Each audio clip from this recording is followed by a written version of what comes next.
And our first speaker is Hellen Douglas. How many of you have met Hellen Douglas? She's kind of a rock star. So Hellen does a lot, and she has an amazing team that supports her in our community. Hellen is the Executive Director of Family Promise of Lima, Allen County, and that is one of our ministries here at the church. We just wrapped up our week of serving and providing meals and fellowship with Family Promise. So many of you are familiar with the name and its mission, but you may not know all the details of what the program entails and how it really impacts the lives of families. And that's why we wanted to invite Hellen to speak with us so that she can really share and we can get a better understanding of their ministry, and we can use that information as we move forward as a church family to better serve them. Hellen's passion is helping the homeless children and their families have a safe place to stay, to help them find sustainable jobs, and to get their own homes. She has spent the majority of her career in the social work field, gaining experiences in such areas as working with clients with mental health and addiction issues and the homeless population. While leading a growing nonprofit is her primary job function by day, Hellen also enjoys spending the evening outdoors in her garden, playing with her 5 grandchildren, and just being around her 3 horses. So with that, I'd like to bring Hellen up to share with us about Family Promise. Can we all welcome her warmly?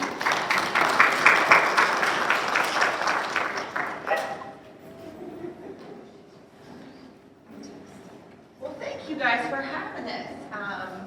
I see a lot of familiar faces, and I am just so glad to be here. And I would like to meet the ones that I haven't met afterwards, maybe.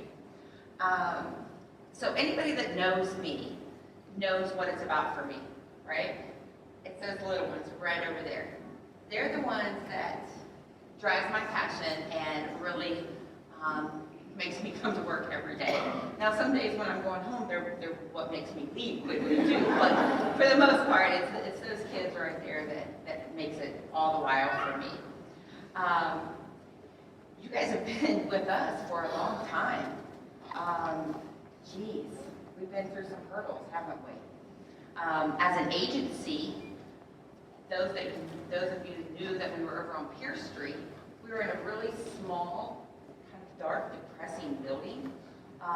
Because of COVID, we could only have, sorry, Charlotte.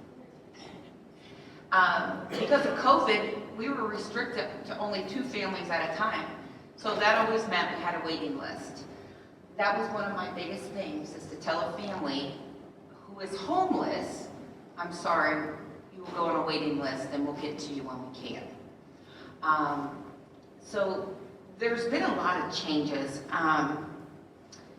We still partner with our churches, of course. You guys are what makes Family Promise, Family Promise. For sure, we couldn't do it without you guys in that relationship building. That is so much an important part of who we are, right? We work with other agencies that a lot of you are not familiar with the partnership that we have. Some of those are, we work with WOCAP. Ever since we had the COVID, there was a lot of people, a lot of homeless individuals or couples that didn't necessarily fit into our program, didn't necessarily fit into any program, but they were homeless. And those that were at risk, say they had disabilities or they didn't have a place to quarantine, we partner with WOCAP, West Ohio Community Action Partnership, and what we do is we allow them to stay in an isolated hotel, and then we case manage and we provide their needs. Now, this is something that you guys wouldn't necessarily be involved with, but this is just another side part of Family Promise. We're also now partnering with the Mental Health Recovery Service Board. It's a great collaboration, and we weave together very well. So last year, this is going to give you an idea of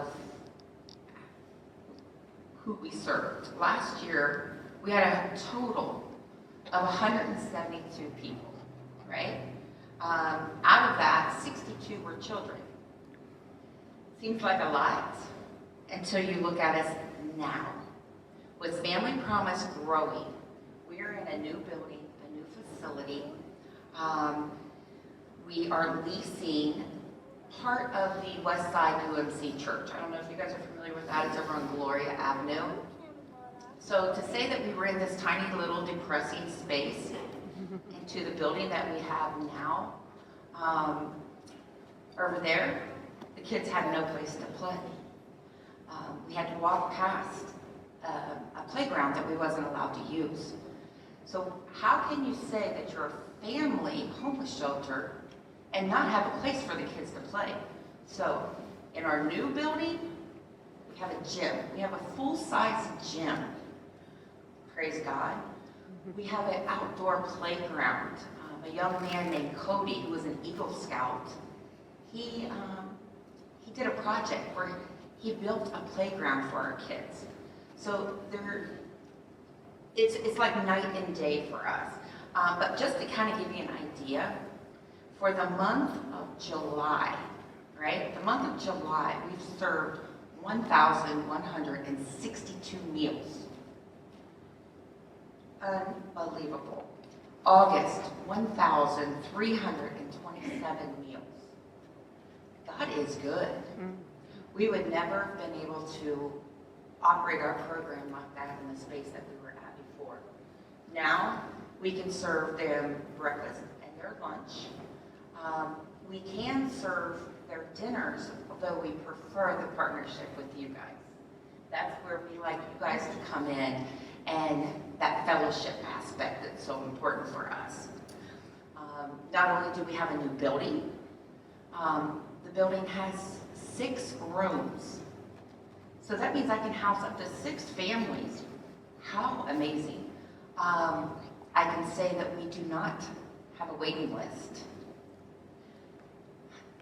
What we do have is we have some clients that we've had to house in a hotel simply because we're waiting on their background checks to come back. Any adult that comes into our program, we run background checks on. And we do that because we have babies, right? So what we have is a different kind of genre than what you would see on the streets with the guys with the signs, right? We're bringing in families with children with background checks ran. So having such a large facility, that means we need more staff.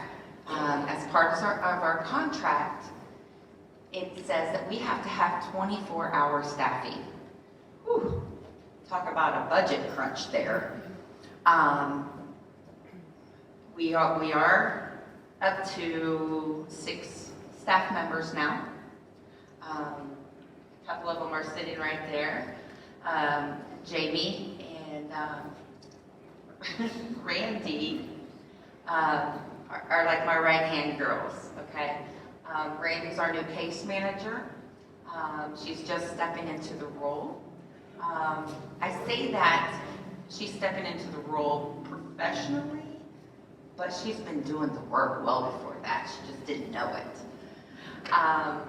Jamie, she's the one that gathers all the papers for me. She's the one that makes sure before we come out to a meeting, she's got me set up so I can look good. And I just don't know what I would do without you guys. We're hiring, we've got weekend staff now that we didn't have before, and we are still looking for someone for 3rd shift. So kind of keep your ears open. It's not a very strenuous job. It's just a working position where you would be doing a lot of filings and things like that. So kind of keep your ears open for us because we could use that 3rd shift person. So it's funny that Russ isn't here today, so then I can talk about him all I want. No, Russ Thomas is my brother. He's my brother in Christ. He used to be the director of Family Promise, as many of you know. So it was huge shoes for me, well, one shoe for me to fill. Russ has bigger and better things, I guess, I should say. He is, like was mentioned, he runs Connected Hope. Connected Hope does that street ministry outreach. But the funny thing is, we've gone full circle because now Russ Thomas and Connected Hope partners with Family Promise. That hotel program I was telling y'all about, that's Russ as our outreach case manager. So we've been able to still stay connected, and we're able to serve in a faith-filled measurement for the families that's out there. So along with our changes in the new building, a huge one is we are now what we call a static site. And what that simply means is before we were non-congregate, static site means we stay right where we're at. It's best for the kids if you think about it. Remember, every week we were packing them up and we were taking them to new churches and new volunteers and new rules and new guidelines. That's a lot on these little guys. 9 times out of 10, they bounced around before they got to us. So what we want to do is we want to offer them a little bit of stability while they're with us. So we found that they thrive better when they have that, when they have their own room, when they have their own day center. They're able to come out of their shell a little bit faster. They're able to find that self-confidence a little bit faster. They're able to focus on schoolwork. School's just starting back, and we've seen a remarkable change in the families. Now, one of the things that's kind of close to our heart is where we're located over in Gloria, they actually get to go to Shawnee schools. So you guys know it's one of the best schools around. Our kids love it, and I know a lot of you are involved with the schools here, and so on that aspect, we want to thank you for that too. Like I said, now we have, we're able to help 6 families. Right there is a big difference, but the main big difference is they have their own door, right? That's huge. They had that when they came and stayed with you guys, but if they were at the day center, literally one side of the room was one family, the other corner was another family, and we had a set of metal wardrobes dividing the two. So if you can imagine, one family has a colicky baby, nobody is sleeping, right? And the guy over here that had to get up and be at work at 6 a.m., now it's a mess. So for them to have their own space is one of our biggest blessings about this new facility. So I wanted to talk to you on how your roles would change now as a volunteer. What I hope, and you guys just got through serving, so what I hope is it takes some of that pressure off of you guys as a host church, right? Because before, finding overnight volunteers became a problem. And it wasn't just you guys. Every church that we've come to, that was a big issue. Now we don't have to have that. So the only thing that we ask is to set it up from around 5 or 5:30. We want to keep the kids on this kind of a schedule and when they're used to eating. And then we allow the time till 7 in the evening, sometimes later, sometimes sooner. But that gives you guys a chance to have the meal with them, right? Come in, sit down with them, talk. Chris just told me an amazing story about her husband. Her husband was able to, they served on Wednesday, and her husband was able to come and sit. Now, mind you, he didn't even know if he was going to make it, right? So this is how this is a God thing. God things gives me goosebumps. But he came, right? And they came and they sat down with our families. It just so happens one of our families, he went to college in Mississippi. Well, her husband knew people that graduated from Mississippi, and they were able to form this bond, they were able to get on each other's level, if that makes sense. One thing I want our families to know is they're not a cliche. They're not homeless people. Dun, dun, dun, dun. No, they're families, right? They're families just the same as your families are.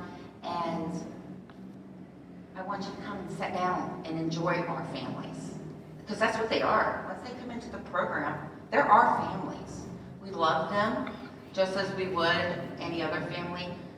We butt heads just like any other families. But we love them. And I hope they feel that. So when you guys come in, show them your love.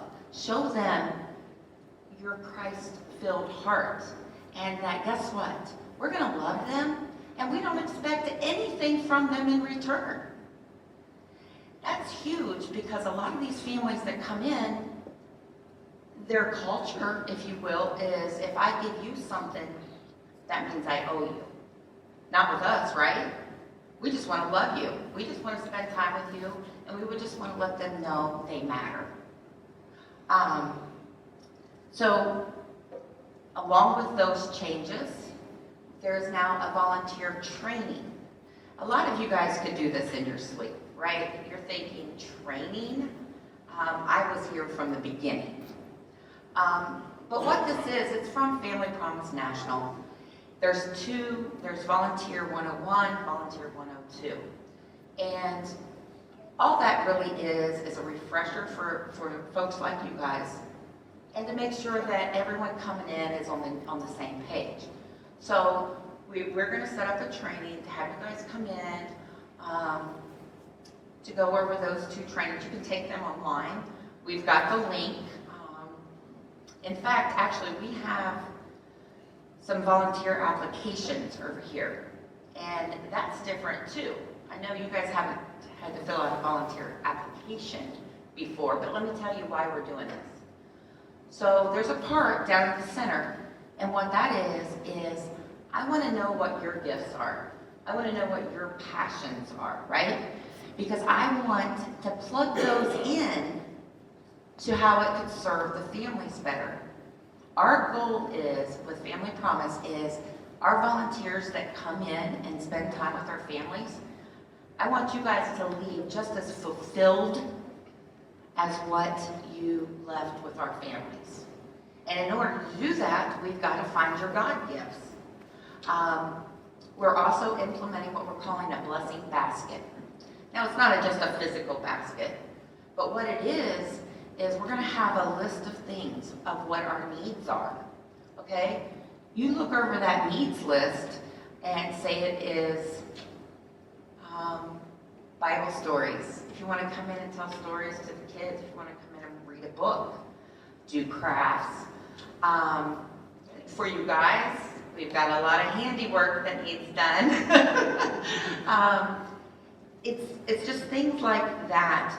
We've got a volunteer right now. I don't know if you guys have heard of Stepping Up, A Call to Courageous Manhood by Dennis Rainey. That is a wonderful program. We've got a volunteer that comes in and sits down with the guys in our group, and he teaches that. We have another lady. She's a Bulgarian lady, and she will come in and she will teach the kids how to make homemade bread. She'll teach them about making cookies. It's a hands-on experience, right? These are just some ideas that we have. A lot of our families could use your help if you do resumes, if you can do interview skills. You know, we don't know, sometimes you don't know what your God gifts are, but we want to help develop those. Again, like I said, so that we can have a better experience for everyone involved. We've got another need that we want to really start focusing on is the aftercare. Once our families get into a place, we don't want to just send them on their way, right? Because they're our families. That's not what you do. So we want to really kind of facilitate an aftercare program, and something like that would look like you simply call them once a week, say, how you doing, right? we're still here, we still love you. Simple. I think anybody could do this. When you come to volunteer, feel free to bring your children, your grandkids. Our families love it. Our kids love new people to play with. So, unfortunately, to run a program like this, we now have a lease that we've never had before. We've never had utilities, and now we do. Those are all things that are a struggle and a strain, but I'm not going to stress you guys about that. That's something God will handle, and we'll work it out. What I would like to let you know is currently we do not have a laundry room for these folks. So every family that comes in, everything has to be washed. You can guess why. We don't want to bring in any kind of critters, right? So that's an expense on Family Promise. And then once a week, yes, it's wonderful, we have 6 families, but they need their laundry done, they need their bedding done. So at that point, we have to pack everybody up and we take them to the laundromat. We are working on a capital campaign. Hold yourself steady. We're looking at $30,000 to make this happen. So far, we've been able to raise about half of that. We just had a golf outing, and that was $13,000. One of our generous donors just sent in $2,000, so we're about $15,000. And believe me, what we pay each week and getting the families out there into the laundry, we're quickly adding up. It won't be long before we surpass that $30,000. So kind of keep that in the back burner. If you guys have any contractors that want to come take a look, maybe they could give us a better quote. If you know anybody that can assist with a project, we would love to have you. We'd love to have a conversation with you. Hopefully all of you guys are on our newsletter, right? We have a new newsletter. Thank you, Jamie. We try to keep everybody up to date on what's happening with that. So along with that, you'll also see in this next month where we're going to be really gearheading this capital campaign to raise these funds. Another thing that we would ask that you guys do is like and share our page on Facebook. That seems so minuscule, but you know people, and you know people, and you know people, and you know people. So let's get the word out there. Let's tell them what we're doing. Let's tell them how we're serving. Let's tell them the good works, right? Because that's what we're all here for, is our good works. Of course, the Family Promise website is always on our newsletter. It's always on our Facebook page. So please go on there and take a look. And if you are IT tech savvy, come have a special conversation with me afterwards, because I definitely need the help on that. So you guys have heard me rattle on, and that's not fair. Let's talk to the ones that have lived it or living it, okay? I'm gonna bring up Ashley and Adele. Can you guys give them a round of applause? I'll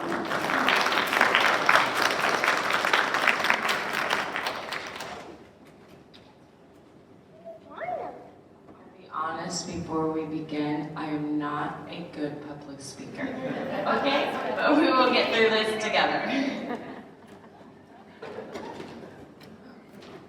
So my name is Ashley Sisson. Where to start? Okay, so before we found Family Promise, you know, we were what I would consider homeless. I mean, before that we had a house and we had our lives and we were doing it, and in the blink of an eye, very unexpected things can happen, you know, no matter how hard you try or you do. and we had to leave our house. Before I met Family Promise, let's go back a few years. I volunteered through my church, and I thought it was just this little, like I really just thought it was my church being nice and helping families, and I helped volunteer, so I was on that side of things. You never think that you'll be on the other side of those things. But I never knew it was this big organization out there, everywhere. You know, it was just one of our churches. I'm sure that you guys do. You come in and you say, hey, I can help with what you need, and that's what we did. So then flash forward a few years, we were staying in hotels. I had some money saved up. We were, you know, going about it, but then it came to the point where my paychecks were coming in as fast as the hotel expense. We really hit every resource around here. And it wasn't that they didn't want to help us, but in our situation, they did not have the resources to help us. We were getting down to, I don't know what we were going to do. And somebody, you know, said Family Promise. And the waiting list that Helen was talking about, I was put on one of them, you know, they just didn't have the room at the time. And so I'm glad that they're expanding, because there should not be a waiting list. And the hotel thing that you talk about, before we got in, we were really, really sick. I have two boys. One of them are running rampant around here right now. He's the little blonde one too. We were really sick, so, you know, they wanted to have us there, but they did. They helped us and they put us in the apartment. Once we were clear, they had a room ready for us. You know, at that time, I thought we were going to be living in our car. There was just nowhere, you know, we've reached out to the Red Cross. All these wonderful resources out there, but they weren't just what we needed at the time. And we came in and they were very open arms. And the butting of the heads, yes, absolutely. I'm one of them. I'm a very opinionated person, but you have to understand, you know, you're in your house, you're living your life. And not to say you can do whatever you want, but, you know, in order to do this, they do have the guidelines that you follow. And I did spearhead it a little bit in the beginning, but once you calm down, you know, my first night I cried, because you just can't ever imagine that you're here, let alone with your kids. But they came with open arms. You know, I wasn't around a lot of people for the past 2 years. These people here, it's been around 2 years. These people here were literally the first people that I have been around since I've left my house in the process. And they were just wonderful and loving people. They didn't judge me. You know, when you go in there, you already feel at your lowest. And all these people try to do is bring you up. I had the worst attitude coming in. Okay, and they will all vouch for it. Okay, I was just... But, you know, I didn't want to be a part of another statistic, you know. And I think there were things that they really do is they focus on each family's individual needs, and they help you. They do have a set of guidelines, but the longer I was there, you know, I will be honest with you, Family Promise helped me out with more resources than I've called around the whole town of Lima.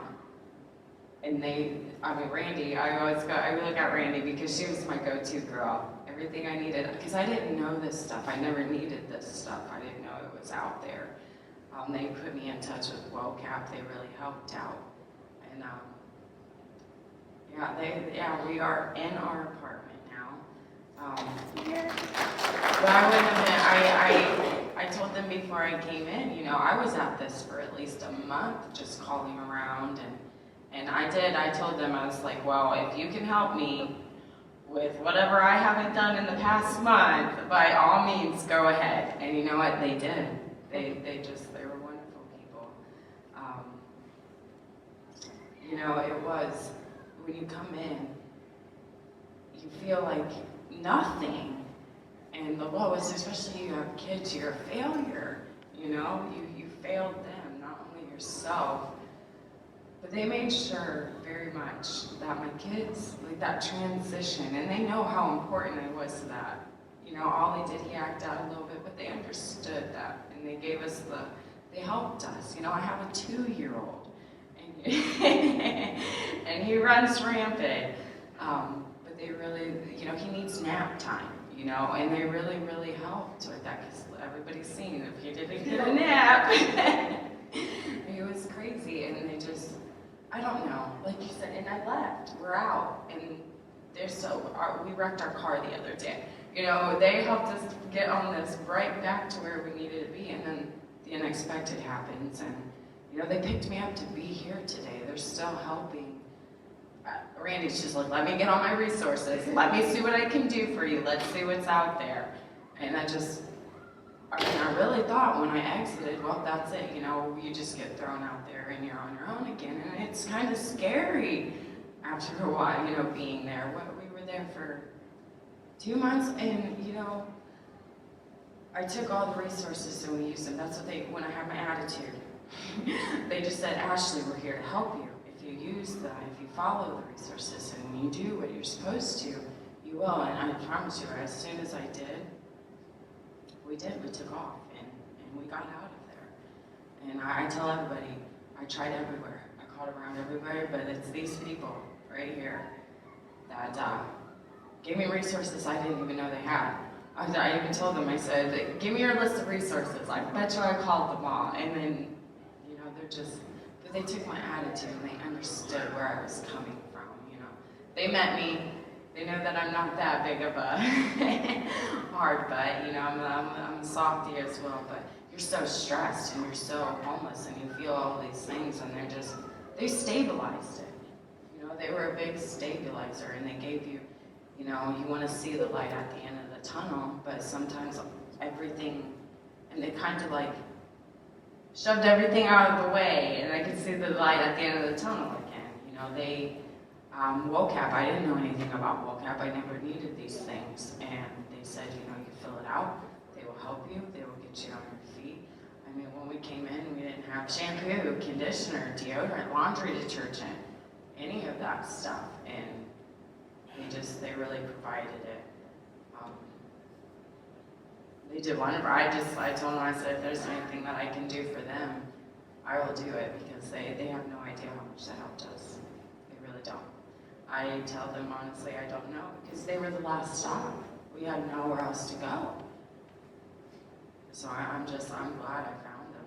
I'm glad I found it was this big organization to help people. I wouldn't even, you know, back when I thought it was just my church doing it, my church doesn't do that anymore. So I'm just like, where do I go? This huge organization. It's not just here. You guys are kind of branching out everywhere. And so whatever I can do to help you guys succeed, because you guys helped me succeed. It's been a rough 2 years, and you guys definitely put us up there. So I appreciate it.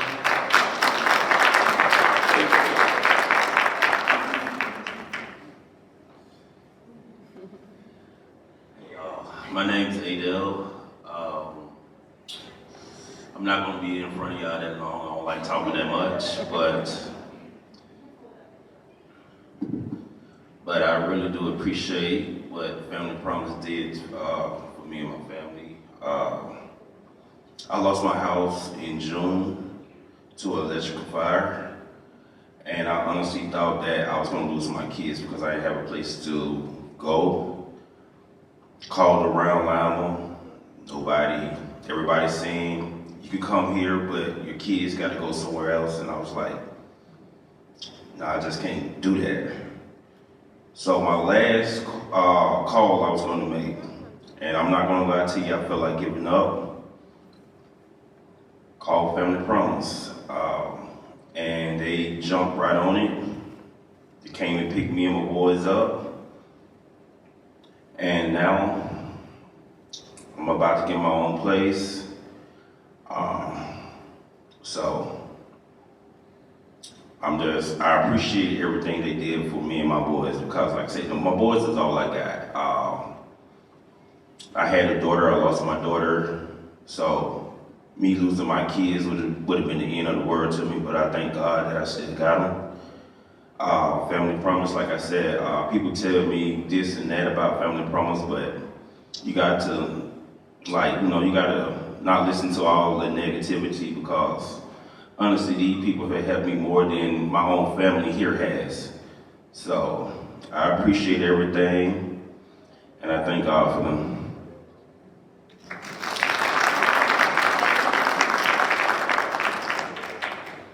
Aren't they awesome? Aren't they amazing? Again, we couldn't do what we do without you guys, right? We couldn't.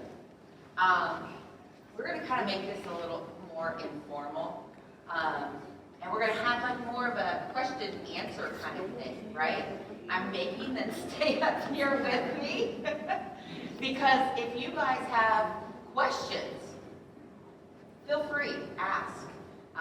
We'll answer as we can. I'm a gabber. See, now that they're on stage with me, I'm okay. See? You guys have any questions about the program, how we're changing? Well, yeah, go ahead, Chris. To Adele and Ashley, if there's one thing that, as a church family, we could contribute to Family Promise, what would be the most helpful thing you think we could do?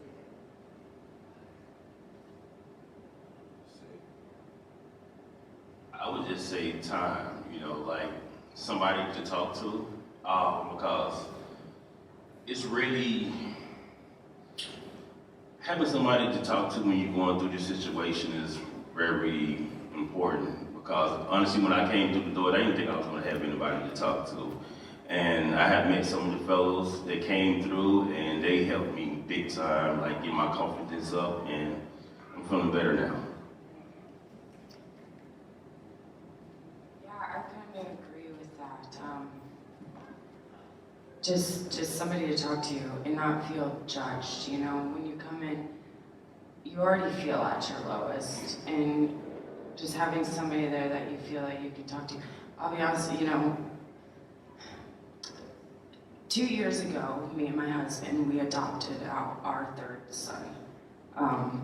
And I have not left the house since then. And so, a lot of the past 2 years and where we are can be contributed to some of my faults. I'm not using it as any type of excuse. But when I got to them, they were some of the first people that I even uttered the words, I gave my son up for adoption. And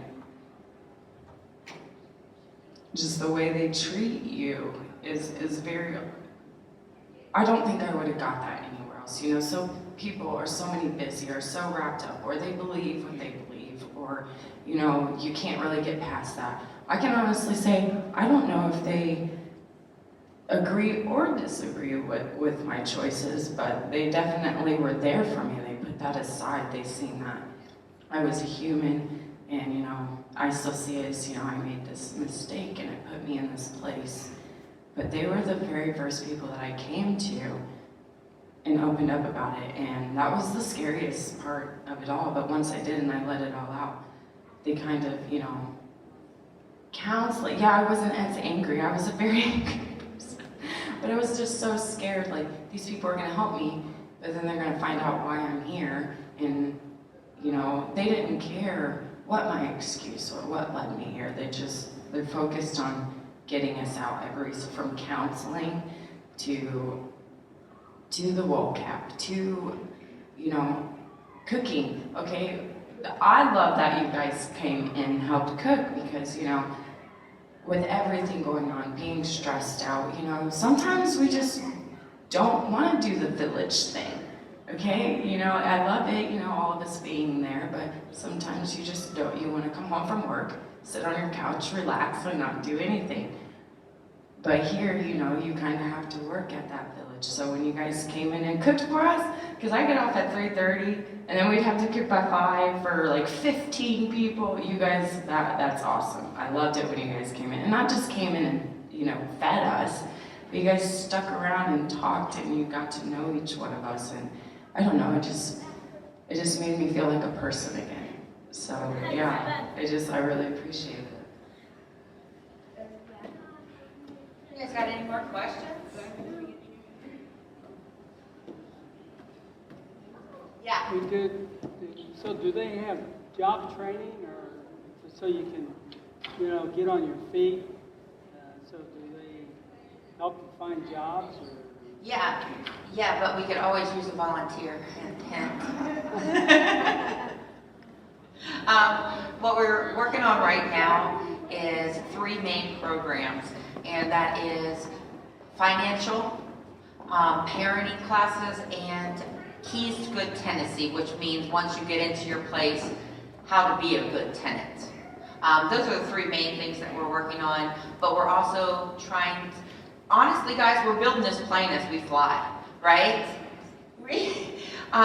Going from where we were at to now at the 6 families, 3 shifts, we're building this as we fly. We literally brought families in, and our first families, I told them, I said, y'all are our guinea pigs, right? You need to come to us with thoughts, ideas, because you're living it. So yeah. Good, yeah. We can always use your ideas, your input, your inspiration, your help. We have a binder that's much ways that Family Promise has put out. And that binder for the second course is the job training, the resume building. And then we have all the resources of how means that we're going to go in with. They actually have classes that they teach that we're hoping to bus, our families to theirs. So we're not trying to build the resumes. They have somebody that's, trying to do that.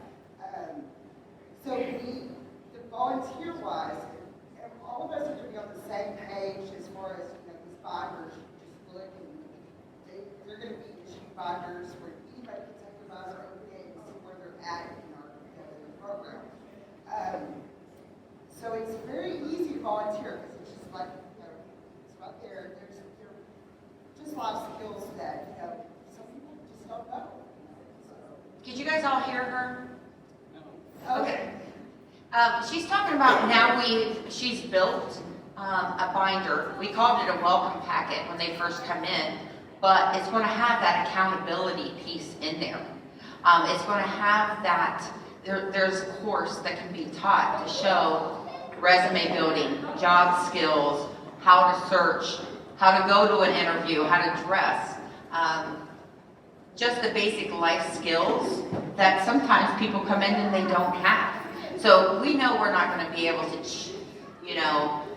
100% change somebody's world, but while we have them, we hope to leave them with something that they can use once they're out on their own.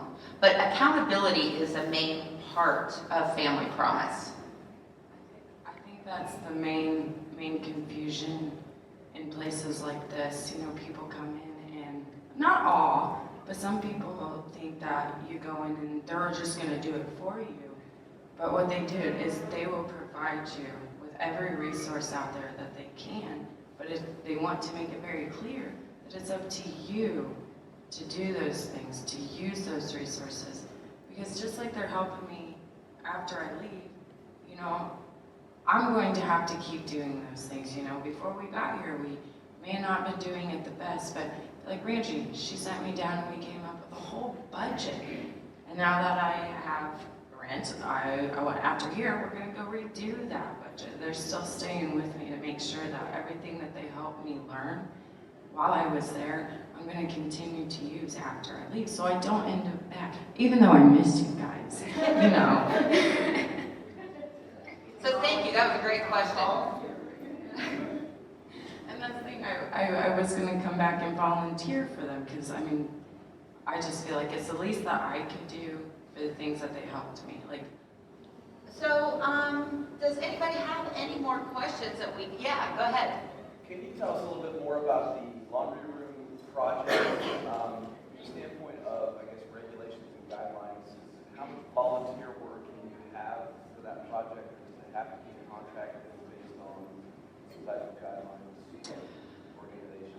Great question. So, yes, we have to have the regulations, and yes, we have to have the guidelines. The plans would be submitted to the city, so everything is on the up and up. A lot of the things we would have a contractor head it up. But he had said that if we had volunteers, that would help reduce the labor costs of the project.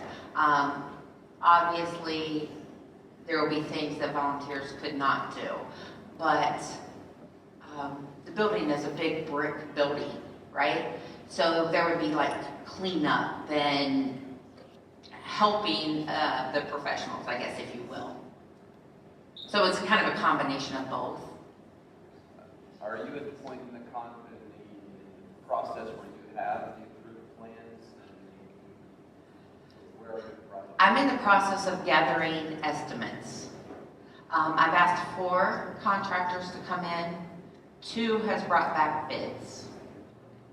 So, and that's why I mentioned, if you guys know anybody that could come in and just give an estimate, we would love to have that extra eyes on the project. Thank you. Anybody else? All right, well, again, thank you guys for having us. We look forward to spending more time with you guys because Shawnee UMC has always been close to my heart ever since I became the director and before. So God bless you all and thank you.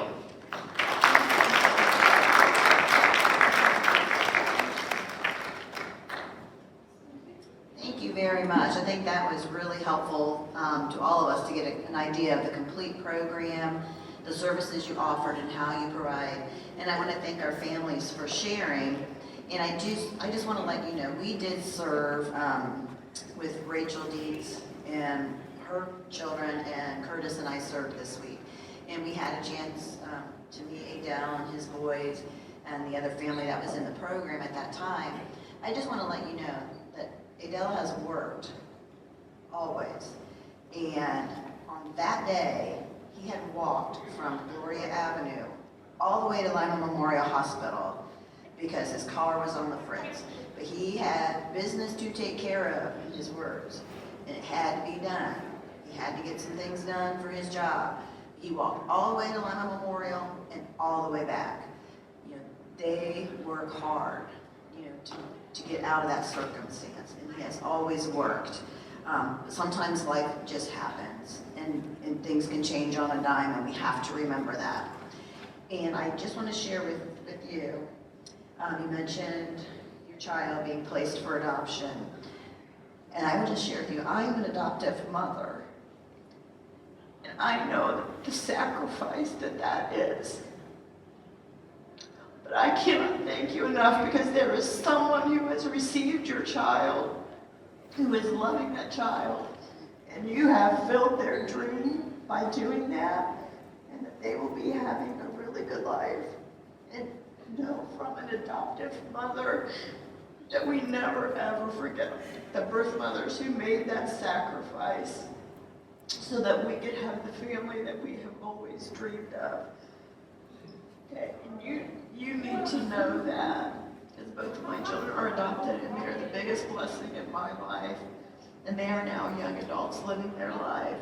So, you know, you need to know that there is an adoptive mother there, and you have filled the hole in their heart and the void in their life, and that they are loving on that child right now. Okay. So, okay. So I did not know that. So that was, I just had to share that.